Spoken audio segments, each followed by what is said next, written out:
How's it going, everybody? Hey guys, we're live. I'm Jeff with eBay Addicts, and today my special guest is the Resale Brothers. How are you guys doing? Fantastic. Doing great, doing great. Good. I'm gonna put you guys on full screen. Go ahead and introduce yourselves and let everybody know who you guys are and where you're from and what you guys do. Cool. I'm Colton. We're from Texas. We're the Resale Brothers. We buy, sell, and trade. Most of the stuff we do is on eBay, but we dabble in Facebook Marketplace, Mercari, all that kind of stuff. Yeah, and I'm Wes. We're brothers. Yeah, that's kind of what we do. Buy, sell, trade. Okay, awesome. And so talk a little bit about your YouTube channel and your podcast that you guys have. Yeah, so about probably 6 months into me doing eBay full time, me and Wes would ride to garage sales and estate sales together, and all we talk about is reselling and doing this. So eventually, I'm a musician, so I have tons of audio gear already. And Wesley was like, "Why don't we start recording what we're talking about?" And it just kind of went from there. We really had no intentions of trying to be official YouTubers or do it professionally. We just have fun talking about it and thought other people might enjoy it as well. Yep. Okay, awesome. Yeah, once a week we film or we record early in the week and we release one every Friday, usually in the morning. And it's just us talking about what we did the past week. We do a find and sell of the week and whatever kind of information we can throw out there, we're throwing it out there. Okay, and so I'm a recent subscriber of your channel. So are you guys, both of you guys, are you all full-time resellers, or do you have another full-time gig that you work on the side and then resell part-time, or is resell your full-time gig? I'm part-time. I'm a full-time firefighter, big city outside of Austin. So I do it full time. I started doing it full time about a year ago now. Back in March of 2020 is when I went full time doing it. Okay, cool. Now I know I know we were talking about reselling, but I'm just curious, what kind of schedule do they, when you say you work for the fire department, how does that work? Do you work like 2 days on and 2 days off? Like, how does that work? How does your schedule work with being a firefighter? Like, do you have to be at the fire station for like 2 or 3 days and then they give you 2 or 3 days off, or how does that work? kind of similar. The city I'm in, we do 24 hours on, and we do 48 hours off. So it's constantly rotating. 1 day on, 2 days off. When we get there, 7 a.m., leave the next day, 7 a.m. Man, it sounds good in theory, but I'm one of the people that, like, when I wake up, I smack the hell out of that alarm clock. So like when you have that alarm going off, saying, "Hey, there's a fire," you have to get up and get dressed and everything. Like, does that freak you out when that like alarm clock goes off when the bell starts ringing, or are you used to it now? I'm definitely used to it. I worked EMS for 4 years before I did the fire department, so I kind of got used to that. It was a similar schedule, and you're constantly getting woken up. And I've been at the fire department now 13 years, so I'm definitely used to it. It's still not fun having to get up, but it's part of the gig. Oh, okay, cool. I wanted to say hi to a few people in the chat. We got Wendy is here hanging out with us today. We got Cajun Roots Resellers here hanging out. We got Ian Flips for Profit, and we got the Lone Star Picker is here. So if you guys have questions for our guests, go ahead and drop it in the chat. Oh, and BK from the Rockies is here. Hey, BK, thank you for coming by and hanging out with us today. So we have our two guests here. The Resale Brothers are from Texas. And you guys, like I said, you guys resell a lot, right? So you're mainly sell on eBay. Do you guys have a brick and mortar store that you sell from as well, or is it all just all online? At the moment, it's all online. We do have a huge barn that we store like furniture and stuff in when we get it. So that's where we kind of keep our marketplace stuff. I mean, we've been dabbling with the thought of doing a brick and mortar store at some point, and that's kind of a dream in the future, but as of right now, it's all online. Okay, awesome. I wanted to say hi to Baldy Pal Picking. I never get used to saying your name. I kind of like Two Dudes Picking better, but I just wanted to say hi. Thanks for coming by and hanging out with us. So tell me, he says that couch looks so comfy, reminds me of my grandma's sofa. It is. This is a Craigslist find couch. Okay, awesome. We're not paying retail. So what are some of the main stuff that you guys sell online? Man, we kind of do just about everything. I started originally doing clothing, and I tried to kind of specialize in vintage clothing. And the longer I've, been selling on eBay and whatnot, I just kind of got into more and more things. And when I got Colton into it, he was doing a lot of vintage electronics, which I never even thought of. So I kind of started doing more of that. He started doing clothing. We do shoes. We do, whatever we can find, honestly, toys, anything. Okay, cool. Una Luna Vintage says I want an autographed cap. So are you guys giving away autographed merchandise now? Do they have to go to the store? How do they go about getting that? We did a giveaway on our podcast, and Una Luna won something. I messaged you on YouTube, but I'll message you on Instagram and get your address. We'll definitely send a hat with it for sure. Yeah, if you really want it signed, we'll do it, but you don't need it signed. Okay. All right. Awesome. So, can you guys, where do you guys like to go sourcing at? I was watching your podcast, listening to it the other day, and you were talking about that you went to this bin store and you were getting items at the bins. Can you talk a little bit about the bin store and what are some of the other places that you like to go sourcing to get merchandise?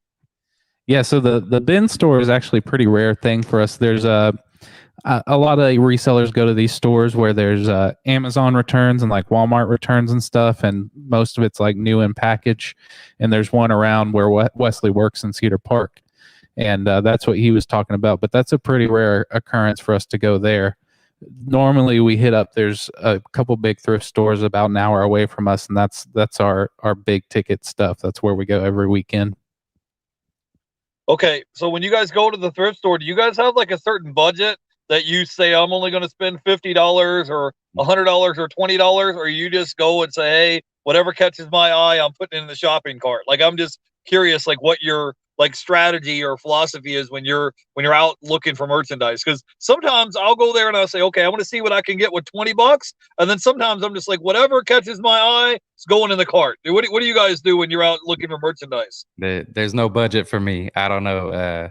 When we're going out, it's usually Fridays. We do this big trip where we spend the whole day pretty much, and I don't plan on having a budget because there's days where we could spend a couple $100. There's also days where we spend way less than that. It just depends on how it goes, but I'd prefer not to limit myself just in case, I mean, I don't mind if it's $2,000 a day, I'll do it.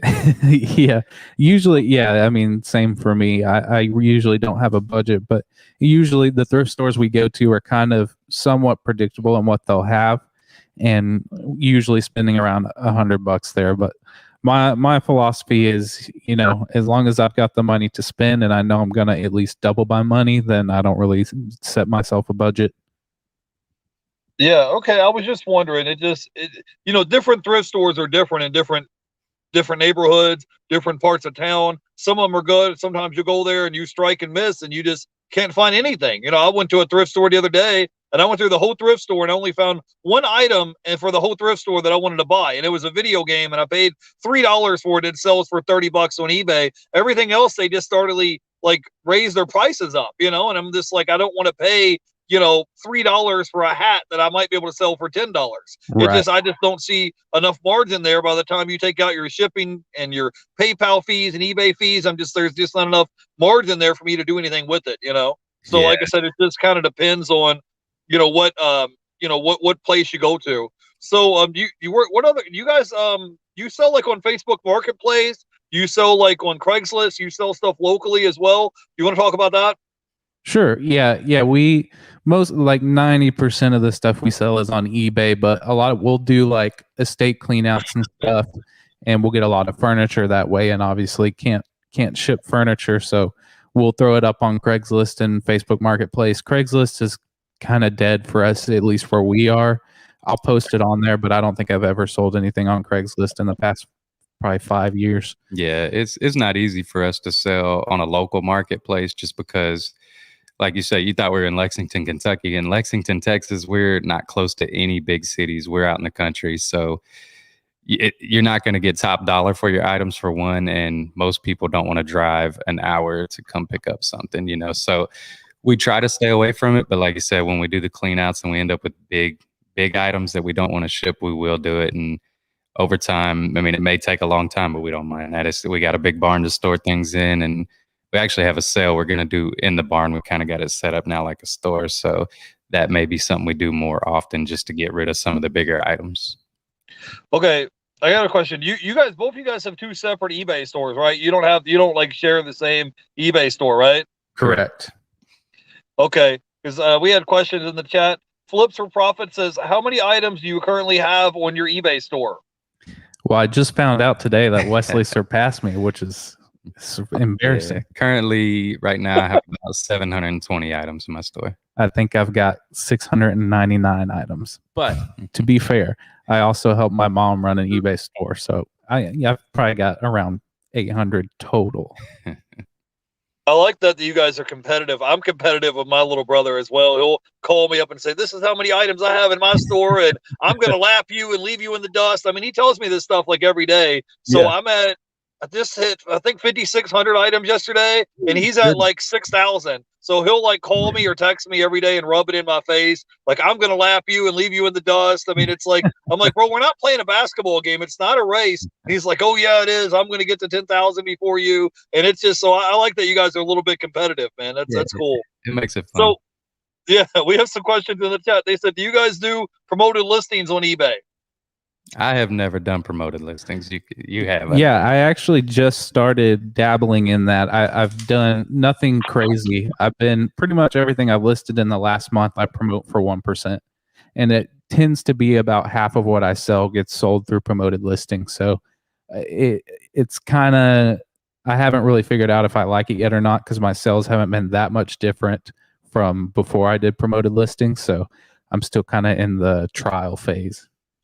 Yeah, I'm with you. I do all my listings at 1% promoted listings. Like when I first list something, I'll give it a couple of days and see if it'll sell on its own. And then after that, I'll go ahead and just put 1% promoted listings on everything. Because I mean, if you sell an item, let's say you sold a $10 item, what's 1% of that? 10 cents. I mean, Right. it's next to nothing. It's so if it'll help you get an extra sale and it's going to cost you 10 cents to make, $10 or 20 cents to make $20 sell, it's worth it. It adds up. Flips for Profit says weekend markdown sales. Do you guys do any markdown sales in your store or not? I don't do where I set it up where everything in my store is discounted. I just go through usually on the weekends if I get a chance, and I'll just send out offers on anything that's eligible to. And I mean, that's basically, I guess, kind of the same thing. I'm sending, say a $60 item that's been sitting there for a month or two. I'll send out an offer for 45 or whatever. So I just go down and I don't do everything in my store. It's just the items I think that need a boost, basically. So that's how I run it. Yeah, same for me. I haven't run a sale on my store yet. It's getting kind of close to the point to where I think I might on some inventory I've had up for a while, but most every weekend I will send out offers to try and get some stuff moved.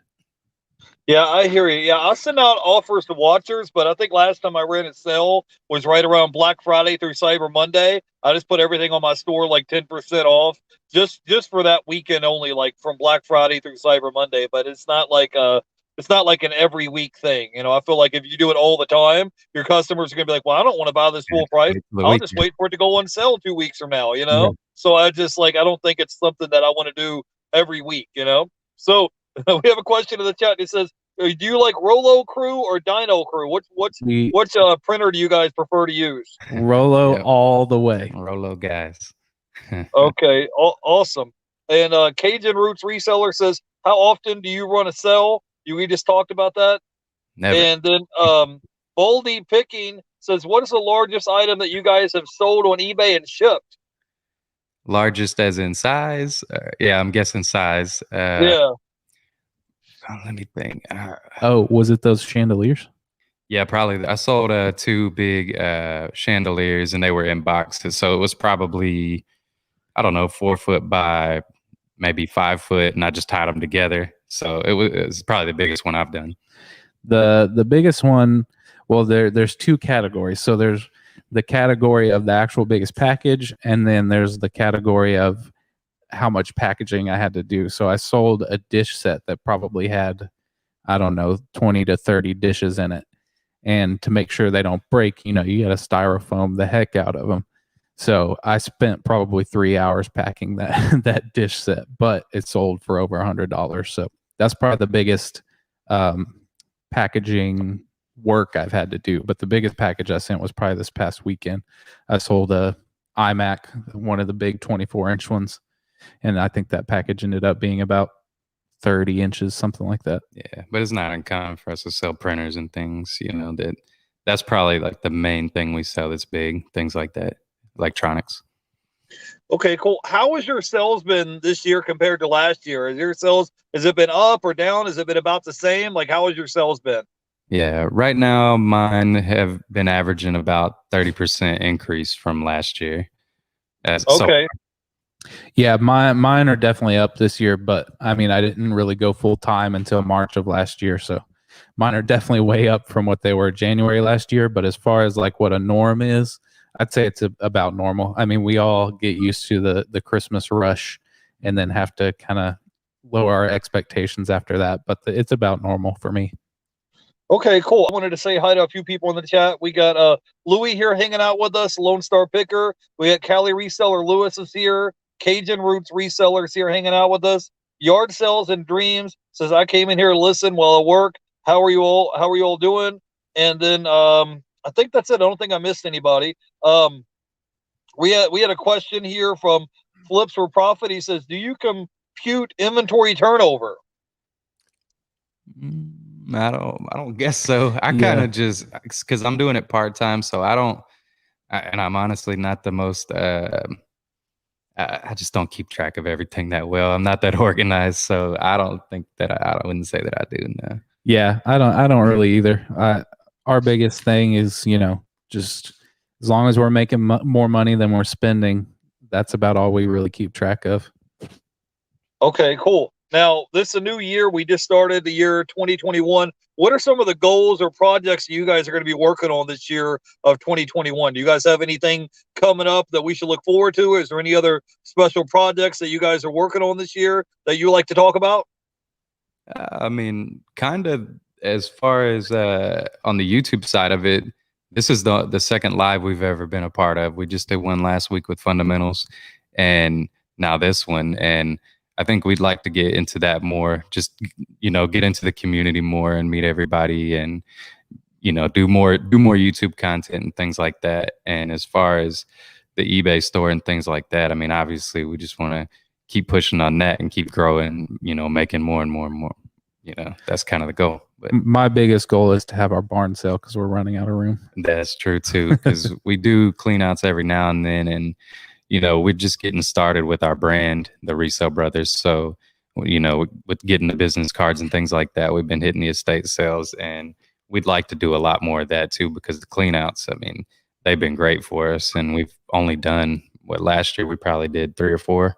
So, I'd like to maybe even double that, try to get 10 this year. It just builds our inventory like crazy when we do those. Okay. Now explain, when you guys do a clean out, do you do a clean out where you get merchandise for free, or do you have to pay for it, or how does that work? I'm just wondering.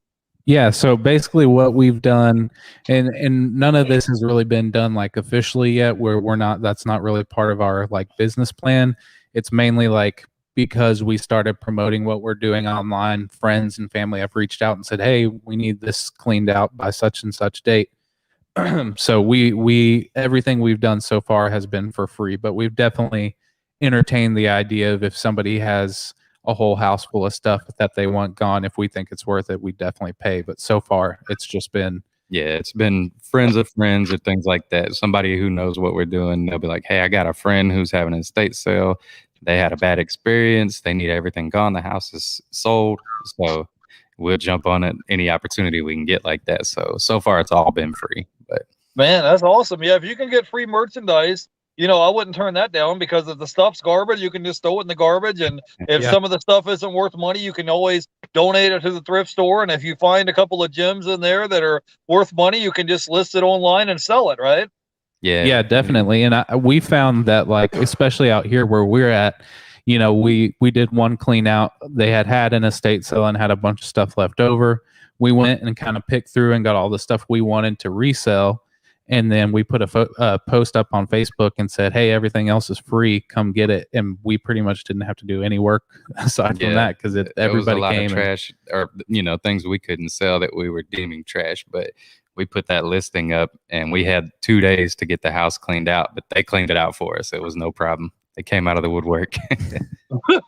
Yeah, that's funny the way that works. Yeah, I've actually went on Craigslist a couple times where I'm at in Florida, and if you guys look on the Craigslist section, and if you like on a Saturday or Sunday, you go in the free section, sometimes you'll see a lot of stuff left over from yard sales that people just don't want to pack and take back into their house with them, and you could just go there, and a lot of times they'll have the stuff just sitting out of the street curb, and all you gotta do is pull up there, and anything that you see you want to grab, you just throw it in the back seat or throw it in your trunk, and you're good to go. So there are ways where you could get free merchandise. I don't get a lot of phone calls saying I got a whole house to clean out, but if you can get it, go ahead and take it, man. I mean, all the stuff that you don't think is worth money is the stuff that sells. You'll get like some odd power plug that like maybe goes to a laptop, or just some random cord that you would think nobody would want, and you would post it online and somebody will buy it. You just never know till you list it, right? Yeah, that's incredible.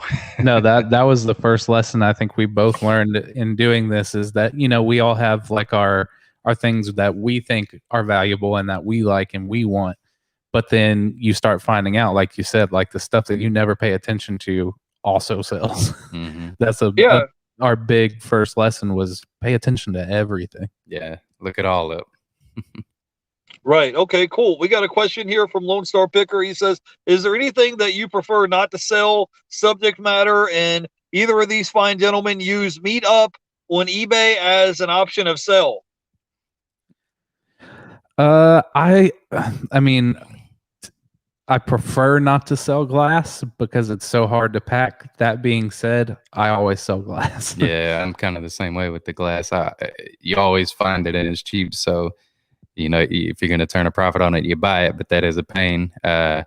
Also, I think something that I prefer not to sell, but I still will, is women's clothing, because I don't like taking all the measurements and everything when I'm posting it. And I get messages when I do post women's clothing. They want to know all the measurements and everything. I'm like, but it is what it is. And as far as the meetup, like a local pickup, I'm guessing. Yeah. I haven't done hardly any of that. I think you probably done it on a few things, but yeah, I had a drum set that I sold about a year ago that I did local meetup on that, and I think that's about it. Most of the time when we do like meetup stuff, it's usually on Facebook Marketplace, but I have done it on eBay. Okay, cool. We got a question here from Yard Sales and Dreams. Says, do either of you guys have individual YouTube channels? You look familiar. We don't, as far as the resale thing goes, and I don't know if you do with your music, Colton, but maybe you've seen this guy. He's in multiple bands. Oh, okay, cool. I'm gonna catch up with some chat. The people in the chat here is moving pretty quick. We have Lone Star Picker hanging out with us. Callie Resale Lewis is here. I wanted to catch people in the chat. Yeah, Callie Resale Lewis says that's how you do it: buy low and sell high. And then Baldy Picking says, is this a full-time gig or a part-time gig? You guys talked about that a little bit earlier. You want to talk about if this is your full-time job reselling on eBay? Yeah. So about a year ago, I was working for the Postal Service, and I was trying to get more free time because, like Wes said, I'm in multiple bands, and that tends to demand a lot of my time. So I wanted a job that was a little more flexible and that I could kind of set my own schedule. So I saw him doing reselling.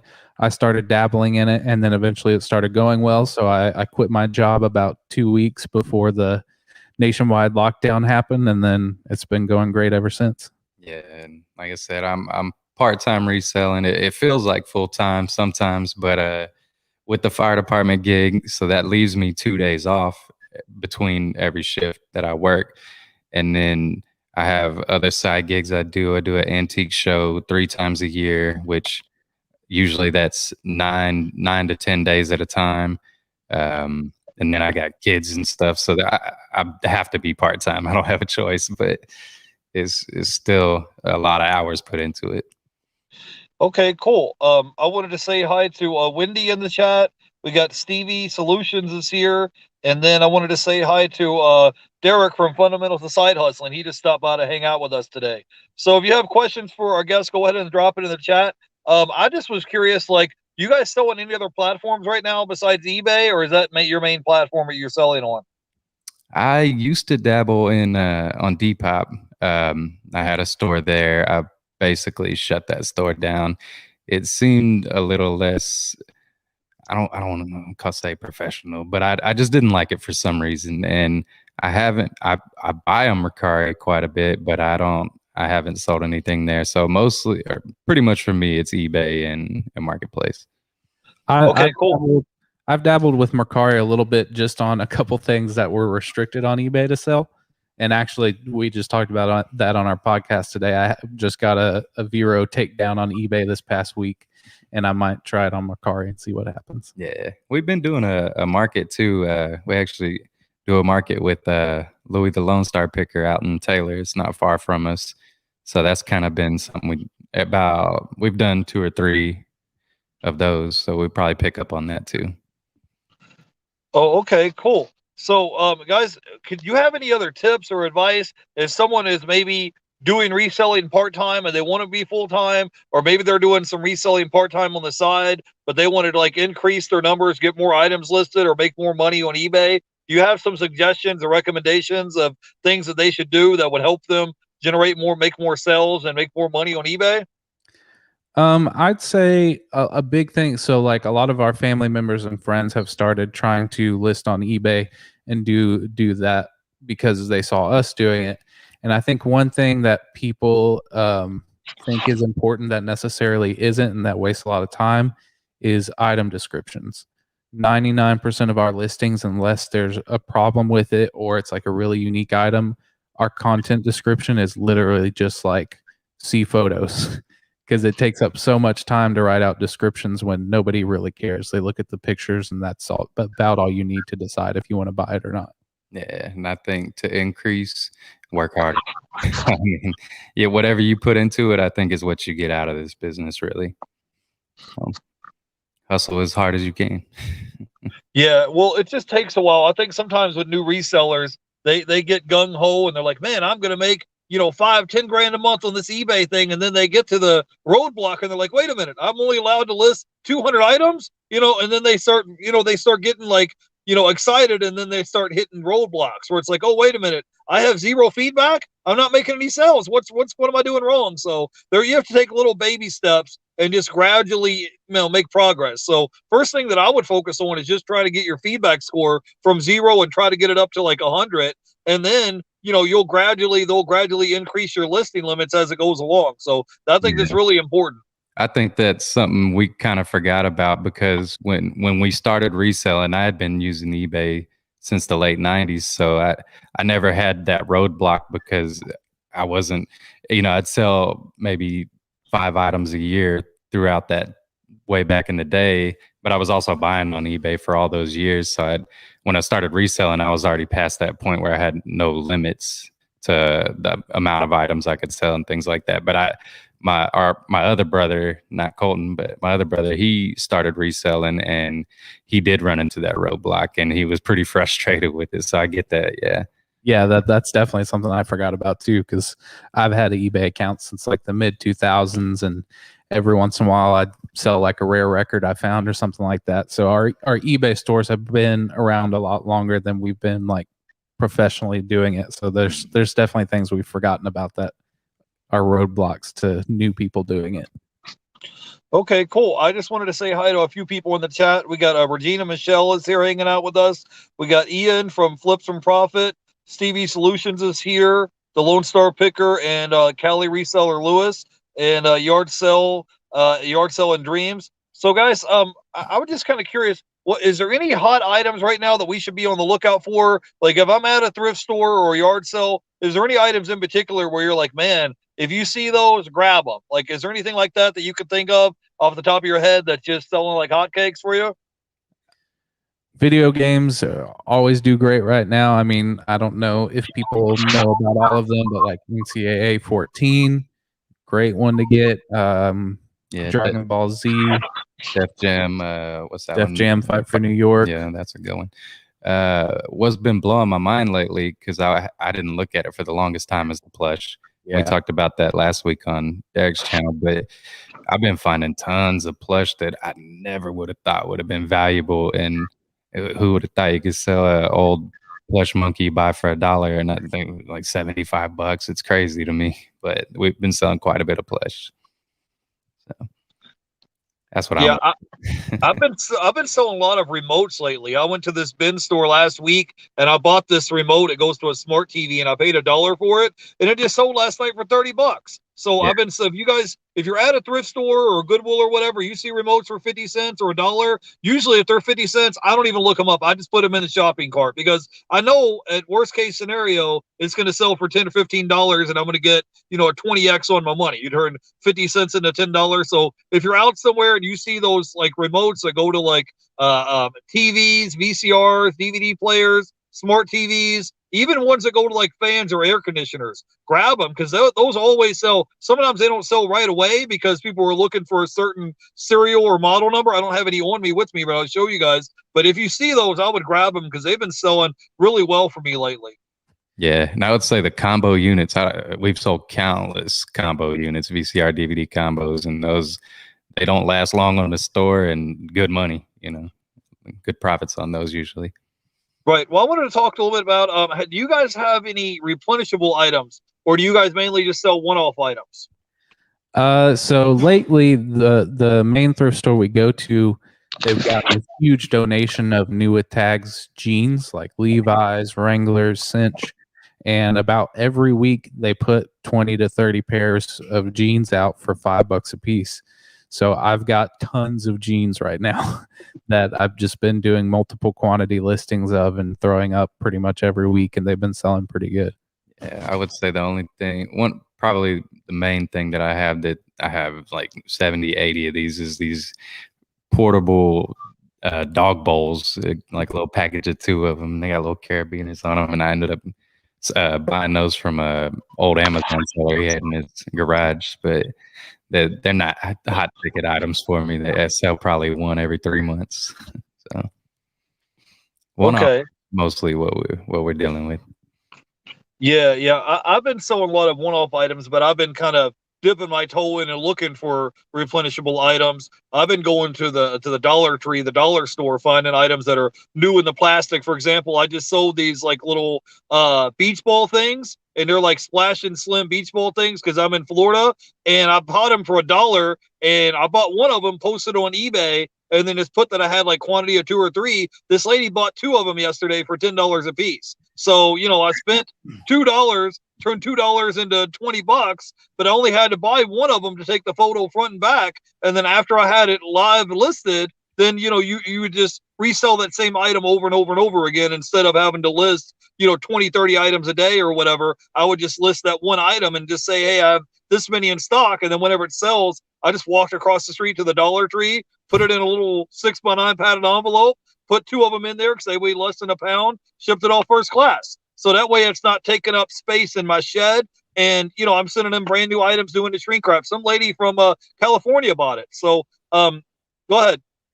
Yeah, no, that's fantastic. That's a really good deal to not have to store it either. That's fantastic. I actually just happened upon, well, our mom also thrifts and garage sales, and she kind of helps us find stuff too. And she went to a garage sale of somebody who worked on apartment buildings, and they had a box full, probably about 30 new in package smoke alarms, and they sold each box, which had 3 smoke alarms in it, for $1 a piece. So I just got that and did a multiple quantity listing of that. It hasn't been selling super hot, but I've sold a couple so far. Yeah. Right. Go ahead. I was just gonna say, I think mostly the things we sell, we try to sell unique items, and nothing, I don't think there's any problem with doing the replenishables. I think to us, it's not as fun. That's why we tend to stay away from it, because I don't know, I'm doing it part-time, so I don't have to live on it. So I want it to be fun. I want it to be exciting for me, Yeah, I understand what you're saying. I mean, the treasure hunt and stuff is fun, but sometimes, when you get done, you get off from work, you're tired, you don't feel like driving to 10 different stores looking for one-off items. If you could just get a source where you could get an item, even if it's just an item you bought for 50 cents or $1 and it sold for $10 or $15, and then resell it over and over again, even if you just had 10 of those, 20 of those in your store, it would add up. It wouldn't be something that would sell every day, but it would just be something that would add up. Regina is here in the chat hanging out with us. She says the Dollar Tree hustle is amazing. I wanted to say hi to Leroy from Blood, Sweat, and Sell. He's here hanging out with us. Wanted to say hi to Cajun Roots Reseller, and Cali Reseller Lewis says, yeah, the Dollar Tree is a great place to source. And I don't think I missed anybody. Stevie Solution says, if the book has a price on it, it is depreciated. Do you guys sell any books or no? Not a lot of books, but with the cleanouts, we'll end up with books from time to time. It's not our favorite thing to sell. We don't go to thrift stores and like go through the book section. We've talked about trying it, but actually, I mean, we look for certain books, yeah. but we don't go through every single book in the thrift store now. The biggest thing lately has been cookbooks. I mean, there's a few cookbooks out there that are worth quite a bit of money, and we'll go through the book section and look for those. And I'm a huge Stephen King fan, so I always look for Stephen King books, but that's not necessarily for resale. Yeah, and we do go to the recycle center here a lot to get boxes and stuff, and somebody tosses books out here constantly, and I'll dig through those because they're free, and every now and then you find a profitable one in there. So yeah, for sure. Are you guys going to be selling on Amazon anytime soon, or are you just going to stick with eBay? I think I'm probably just sticking with eBay. Amazon is too complicated and too much pressure for me. Yeah, I don't plan on doing it anytime, but who knows? I never say never. Maybe in the future. So okay, awesome. So I'm sorry. So what is it? What are some of the items that you guys have been selling lately from your eBay stores? You said you sold some plush. Is there anything else in particular that you guys have been selling a lot of? So you've been selling a lot of blue jeans? Blue jeans. I also do really well on hats. The thrift store that we go to every weekend sells hats for 50 cents to $1, and I usually grab at least 10 hats every time, and I pretty much sell at least one hat every day. And it's, all kinds of hats, from Tool branded hats to vintage hats to any kind of hat you can think of. Yeah, most of my sales are clothing, and I try to steer toward the vintage clothing, but I do a lot of outdoor clothing, workout clothing, things like that. So that's my main seller is clothing. Okay, cool. Can you guys talk a little about your YouTube channel? How long have you guys been making YouTube videos now? And what is it that you mainly do on your YouTube channel? We just recorded episode 24. So I think we skipped 1 week since we started. So we've been doing it 25 weeks, whatever that comes out to in months, maybe 6 months or so, or something like that. Basically, it's just me and Colton on the show. We sit across from each other at a table and we just have a conversation. And it's usually based or consists of what we did throughout the past week, anything new that's been happening. And it doesn't always pertain to reselling. It's just really what's just happening in our lives. It just happens to be that some of our life is centered around reselling. So that's kind of our show. We just sit there and have a conversation with each other and just chit chat. Yeah, it's usually ends up being about an hour long, and we release the audio on normal podcast apps, but we also upload the video to YouTube. And every week we have like a find of the week and a sale of the week segment, and then the other 30 minutes of it is just conversation about what we did throughout the week, whether it be garage sailing, thrifting, or today we talked about stocks for 15 minutes. Yeah, and like you were talking about the how you're competing with your brother on the amount of items in your store. That's from week to week, we compete with each other on the find of the week and the sale of the week. So that's the fun part for us. Yeah, that's it's always fun trying to one up each other. It never gets old. Even it's like you don't ever like outgrow that, because it's like I'm like, well, you just shut up, quit talking. And I don't want to hear your mouth all week. So I definitely can relate. Have you guys had any issues with the post office, with packages coming up missing or delayed or lost in the post office? And has the price increase from the prices they raised their price up in January? Has that really affected your business model any? So as far as losing packages, definitely yes. Last year was such a mess with the new postmaster coming in. I work for the post office, so I kind of have some some inside knowledge and kind of know how things work a little bit. So there was quite a big mess going on there, and then the normal Christmas mess on top of that really messed things up. But I don't think I've had any package get lost and not be found. What I usually do is open a case as soon as I see that it's sat somewhere for a week. I have had to send some refunds, but they usually always get their item or I get it sent back to me. Yeah, they're usually receiving the item as they get their refund. They'll get it the next day, which is, it is what it is. But as far as the increase in the rates, I don't think that's affected us too much. I mean, obviously it affects everybody a little bit, but the sourcing out here for us and the thrift stores that are out here, we don't go into the big cities and thrift a lot. We thrift at a lot of the small towns around us, which the prices are super low out here. So our return on investment on most of our items is fairly high, which that small rate increase doesn't affect us that much. Yeah, we both do business two different ways. He does free shipping on all of his stuff, and I do calculated. So for me, it hasn't affected me whatsoever. It probably is a little bit different for him since he's doing free shipping.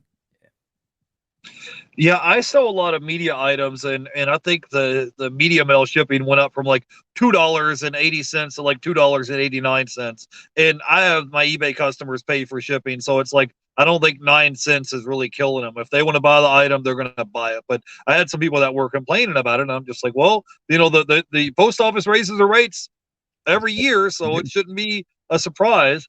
So, yeah, hey. It's still the cheapest place to pay for postage. I mean, you can't go to FedEx or UPS and get it that cheap. So, yeah. I think they recently came out with a new thing where you can send something first class in an envelope and it costs like $1 or something now. Did you guys seen that? Like if you sell sports cards or something, you can put it in an envelope, get first class shipping, and it comes with a tracking number and everything. Yeah, and it's like $1. You know what I'm talking about? I've heard of it and I haven't experienced it yet. I have a ton of sports cards that I haven't sold yet, but I've heard that that's the case, and I'm not sure. You haven't done anything like that, have you? No. Nah. Okay, cool. Now, I wanted to ask you guys something that's kind of not really related to reselling, but similar to fashion. How do you guys go about, like, what is your, like, daily routine like? Because you guys are shooting YouTube videos, right? You're shipping out your eBay packages. You know, you still are having your job. You still have time with your family. How does, like, what is your daily routine like for and how you go about keeping up with it? Because sometimes you get so busy with work, then you have to get all your packages shipped out, and then you have to have time to take photos and list items, and then you have to take care of your family and make sure they're taken care of. So you want to talk a little bit about what your daily routine looks like? Yeah, I mean, mine's always different because of the schedule I have. But if it's a work day at the fire department, I'm waking up at about 5 in the morning. I'm leaving the house about 5, maybe 5:30, 5:40 in the morning. Get there, and luckily, being at the fire department, it's a fairly relaxed for the most part. So if we're not running calls, training, or doing chores, I can post at work, which is huge for me because posting at home, we live out in the sticks. The internet's not amazing, and I got 2 little kids running around the house, so most of my posting gets done at work. And then on my off days, obviously I'm coming from work. Used to, I could stop at thrift stores back before the pandemic because they were open. Now they're not open so early. So a lot of times I'm coming home. That's when I take care of my my shipments, and I'll drive to town, drop them off before I pick my daughter up from school. If it's at the beginning of the week, we plan a day when my kids are in school and I'm off from there. We'll do our podcast. But every day is so different for me. It's hard to say what. Every day is not the same, so I can't say what an actual day is like. And as far as the sourcing, for me, it's if I get an opportunity, I'm gonna go. And usually evenings are when I'm spending time doing homework with the kids, feeding them, watching movies with them, playing outside, things like that. So my evenings are usually no resale. But yeah, mine is far different than his because I don't really have any responsibilities. I don't have any kids, and I do eBay full time, so I don't necessarily have to stick to a schedule. But it's kind of different for me every week too, because I'm in multiple bands, so band practice could fall on a different day every week, and then also waiting on Wesley to figure out a day that he can do the podcast. So most days I'm up in the morning and I go straight to the eBay room and do that all day, and then I'll usually stop and eat food, or go stop do a band practice, or stop and play drums for a little bit if eBay is boring me or my internet's too slow. And it just kind of varies day to day depending on what else I have to do throughout the day. Okay, have you guys been to the Goodwill Bins lately, or no? I haven't been this year at all. I've only actually been to the bins 2 or 3 times since in the last 3 years since I've started. And they're not real close to where we're at either. It's a pretty good drive. So yeah, our situation's pretty unique because we do have some mom and pop thrift stores that are sometimes bigger than Goodwill and have a better selection, and they're cheaper. So Goodwill is kind of like our last resort if we can't find anything anywhere else. Okay, do you guys do any retail arbitrage? Have you went to Walmart clearance or Target, or have you done any retail arbitrage? Have you tried that lately? Not a ton of it. There was a few things, like Walmart has a clearance section, and I've gotten a Barbie there, or our mom got a Barbie there for $4, and we sold it for I think 60. And then there was a point in time where they were clearancing out some suntan lotion that apparently was very popular in UK, because I sold it all to the UK. But it's only been a few times that I've really done any retail arbitrage. yeah, I've tried it a few times. I think, like I said, with the prices we have out here thrifting, I think we're spoiled a little bit because, or maybe it's just the mental thing for me. But when I see the return on investment on the other type of items we're doing, and then when I go to retail arbitrage, it seems to be like it's not as big of a return, and it just turns me off for some reason. So I don't do it too much. Yeah, all right, guys. Tell everybody where they can find you at on YouTube and Instagram so they can come by and check you out. Definitely. You can follow us on Facebook and Instagram at the Resale Brothers, and we're at the Resale Brothers on YouTube. And I think that's it. Yeah, I think that's the only links we got. There's a Facebook, but it's the same. Yeah, it's all at the Resale Brothers. Okay, awesome. Well, I appreciate you guys coming on and hanging out with me today. You guys have any final thoughts? Anything else that you would like to talk about before we let you go? Just thank you so much for having us on here. We really appreciate it. Yeah, we really appreciate it. Like I said, we haven't done a lot of live, so anybody who reaches out to us and lets us be on their show is greatly appreciated. So, well, for sure. We appreciate on the chat and everything. We appreciate it. That's awesome. Thanks for coming out, y'all. Yeah, we appreciate everybody in the chat hanging out with us today, and we appreciate you guys coming on. So go by and check them out. Their links are down in the description below. You can go by and check them out on YouTube and Instagram. Go by and say hello. Go by and check them out. You guys have a great day. Hopefully I'll catch up with you guys soon, and I hope your finger feels better, man. Think you caught your finger or something on a knife? So I hope your hand gets better, bro. Just come out tomorrow. I'm gonna be all right. You're gonna be okay. Okay, he's gonna live. All right, guys. I'm gonna live. All right, man. Y'all have a great day, and I'll see you guys later. Have a good one. Bye, guys.